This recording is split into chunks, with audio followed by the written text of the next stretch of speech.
सरकार जितबारे लोक जी खुशी अच्छा तो नवीन पट्टनायक हारी जाइछन्ति बोली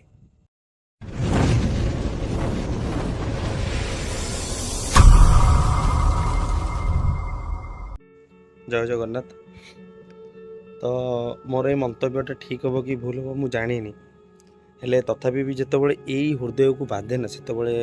मनुष्य अटोमेटिक मुह खोल चेष्टा करे। क्या मो कथा भूल लगिपे किए मत कहींपारती खराब कि भी मत कि भी कहींपारती हेले जितेबाला गोटे लोक को कष्ट हुए जितेबाला सी बुझीपे माने तार उक्त बयस जो बयस से दुनिया कौन जाने दुनिया विषय सब किसी बुझीपे भूल कौटा ठीक कौटा सब जाने जिते से टाइम से जिनटा को बुझीपे से शेष से मुह खोलने बाध्य हुए। एक्चुअली मु कौन कहूँ तुम एपर्तंत बुझीपार न बहुत दिन पर मु आज वीडियो सामना को आसिली ना कि मु गोटे को बड़ सेलिब्रिटी नुहे कि मु एमती किसी नुहे कि मु कौन राजनेता सपोर्टर नुहे कि कौन दलर सपोर्टर नुहे कि मु कहार विरोधी नुहे हेले कथा उठू आमर ओडिशार 4.5 कोटी लोकों जितेबाला आम 4.5 कोटी लोकों आम सरकार से युक्त नवीन पट्टनायक जन्म हवा ठारू मरिबा पर्यंत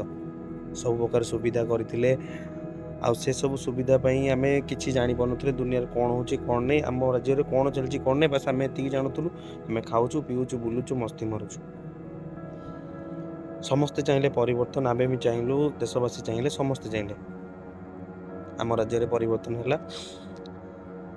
हेले परिवर्तन एते मात्रा बोली स्वप्न सुधा मनीष भावी ना।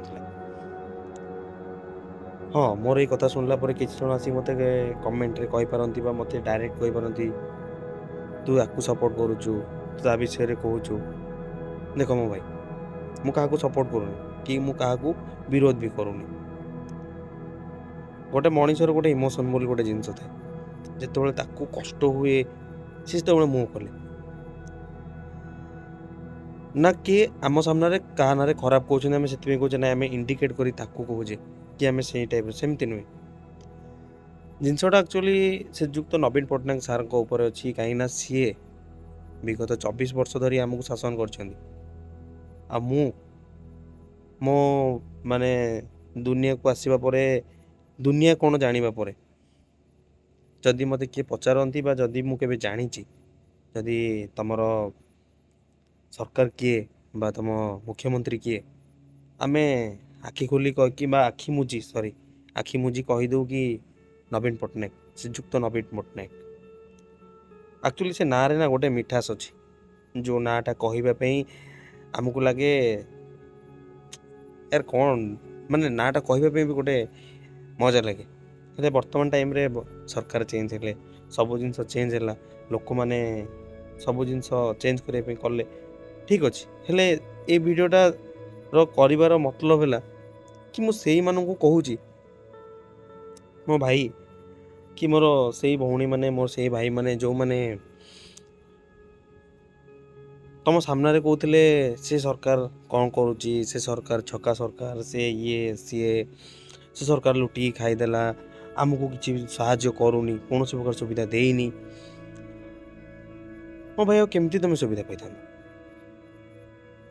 मु राजनीतिर अक्षर भी जानी कि मु राजनीति विषय जदि मत किए मो सामने पचार मु उत्तर दे पारि हेले मु जी शुणी और जी देखी से कहीपर से भी उत्तर दे पारि से माने जो मैंने कहते जे नवीन पट्टनायक आम किसी करनी आमको से ठकी खाऊँ केमती करता तुम जन्म हवा मृत्यु पर्यंत सब प्रकार योजना तुम कर जो योजना रे मु केबे योजना पाइनी कि मु योजना पाई बोली लोक हाँ योजना पाई आउ योजना पलाऊँ हाथ तो से बाड़े छाटी हो मो भाई तुम आसिक केतबे भी देखिपर जे मो कौन प्रकार योजना मुझे भी कौटी जाकि मो निज ना कौन प्रकार माने कौटी आप्लाय भी करनी कि मत योजनाटा मिल कौन मुझे गरीब लोक मान कहूँ जो मैंने ସକାଳ ଯେତେବେଳେ ଉଠନ୍ତି ତାଙ୍କ ଦୁନିଆ ଯେତେବେଳେ ଷ୍ଟାର୍ଟ ହୁଏ ସେମାନେ ଜାଣନ୍ତିନି ତାଙ୍କ ଲାଇଫରେ କ'ଣ ହେବ କ'ଣ ନାହିଁ। ଆଉ ଯେଉଁମାନେ ଘରେ ଶୋଇକି ଖାଲି ସୋସିଆଲ ମିଡ଼ିଆରେ ହଉ ନ୍ୟୁଜ୍ରେ ହଉ ସବୁ ଜିନିଷ ଦେଖିକି ସେମାନେ ଆସିକି ବଜାର ଛକରେ ବସିକି ବଡ଼ ବଡ଼ କଥା କୁହନ୍ତି, ଏଇଟା ହେଲା ସେଇଟା ହେଲା, ଏଇଟା କରିଦେବା ସେଇଟା କରିଦେବା। ସମସ୍ତେ ଦେଶକୁ ଭଲ କରିବା ପାଇଁ ଚାହାନ୍ତି, କେହି ବି କେବେ ଦେଶକୁ ବୁଡ଼ାଇବା ପାଇଁ ଚାହାନ୍ତିନି। ହେଲେ ସେଇ ଦୋଗଲା ଲୋକ ଯେଉଁମାନେ ଗୋଟେ ଟାଇମ୍ରେ ତୁମ ସାମ୍ନାରେ କହୁଥିବେ ସେ ଛକା ସରକାର, ସେ ଢିଙ୍କି, ସେ ବଗ, ସିଏ ଏଇଟା କରିପାରୁନି ସେଇଟା କରିପାରୁନି, ସେଇ ସୁବିଧା ଦେଇପାରୁନି, ଯେତେବେଳେ ଶ୍ରୀଯୁକ୍ତ ନବୀନ ପଟ୍ଟନାୟକ 2024 ମସିହା ଜୁନ୍ 4 ତାରିଖରେ ହାରି ଯାଉଛନ୍ତି, ହାରିବାର ଠିକ୍ 10 ମିନିଟ୍ ପରେ ସେଇ ଭାଇ ଭଉଣୀମାନେ ଷ୍ଟାଟସ୍ ପକାଉଛନ୍ତି, ବିଭିନ୍ନ ପ୍ରକାରର ମିମ୍ସ ପକାଉଛନ୍ତି, କମେଣ୍ଟ ମାରିଲା ଭଳି ଷ୍ଟାଟସ୍ ଦେଉଛନ୍ତି। ଆଉ ଠିକ୍ ତାର ପରଦିନ ଯେତେବେଳେ ଦେଖିଲେ ସୋସିଆଲ ମିଡ଼ିଆରେ ଗୋଟେ ଜିନିଷ ବହୁତ ଜୋରସେ ଭାଇରାଲ ଚାଲିଛି କି ନବୀନ ସରକାର ସରିଗଲା, ତାଙ୍କର ସବୁ କିଛି ସିଏ ଇଏ ହେଇଗଲେ, ମିସ୍ ୟୁ ସାର୍ ଆମେ ଆପଣ ଆମ ମନରେ ସଦାବେଳେ ରହିବେ। ସେଇ ଭାଇମାନେ ସେଇ ଷ୍ଟୋରି, ସେଇ ଷ୍ଟାଟସ୍ ଯେଉଁମାନେ ମଜାକ ବନେଇକି ପକେଇଥିଲେ, ବର୍ତ୍ତମାନ ଟାଇମ୍ରେ ସେମାନଙ୍କ ଷ୍ଟୋରି ଆଉ ଷ୍ଟାଟସ୍ ଯାଇକି ଚେକ୍ କରନ୍ତୁ ଆଉ ସେମାନଙ୍କୁ ଯାଇକି ପଚାରନ୍ତୁ, ସେମାନେ କହିବ ନା ନା ଆମେ ଭାବିଥିଲୁ ପରିବର୍ତ୍ତନ ହେବ, ହେଲେ ଆମେ ଜାଣିନଥିଲୁ ଯେ ଓଡ଼ିଶା ଗଭର୍ଣ୍ଣମେଣ୍ଟ ଚେଞ୍ଜ ହେଇଯିବ, ଆମର ରାଜ୍ୟ ସରକାର ଚେଞ୍ଜ ହେଇଯିବେ। ସେ ଜାଣିନଥିଲେ, ହେଲେ ସେ ଭୋଟ୍ ଦେବା ପୂର୍ବରୁ କହୁଥିଲେ ଏ ଚିହ୍ନରେ ଭୋଟ୍ ଦେବ, ସେ ଚିହ୍ନରେ ଭୋଟ୍ ଦେବ, ଆମେ ଇଏ ଆମ ପାଇଁ କିଛି କରିନି, ସିଏ ଆମ ପାଇଁ କରିଛି, ସେତେବେଳେ ଜାଣୁଥିଲେ। ହେଲେ ଯେତେବେଳେ ବର୍ତ୍ତମାନ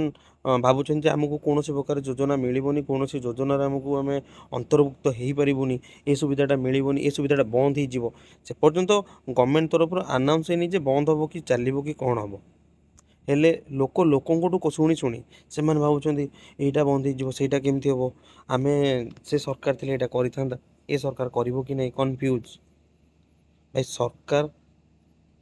ସମସ୍ତଙ୍କ ପାଇଁ କରିବା ପାଇଁ ଚାହାନ୍ତି, ଯେଉଁ ସରକାର ବି ଆସୁ, ସେ XYZ, ମୁଁ କେଉଁ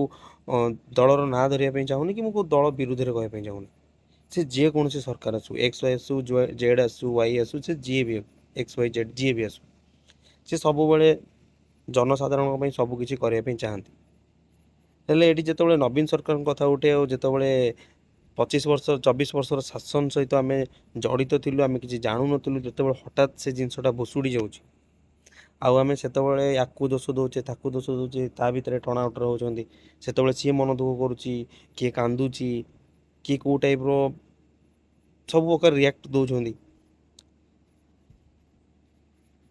ହେଲେ ସେତେବେଳେ ଭାବିଲେନି କି ଏଇ ଜିନିଷଟା ଆମ ସହିତ ଘଟିବ ବୋଲି। ଆଉ ଏଇ ଜିନିଷଟା ଦେଖିକି ଖୁସି ଲାଗୁଛି ଯେ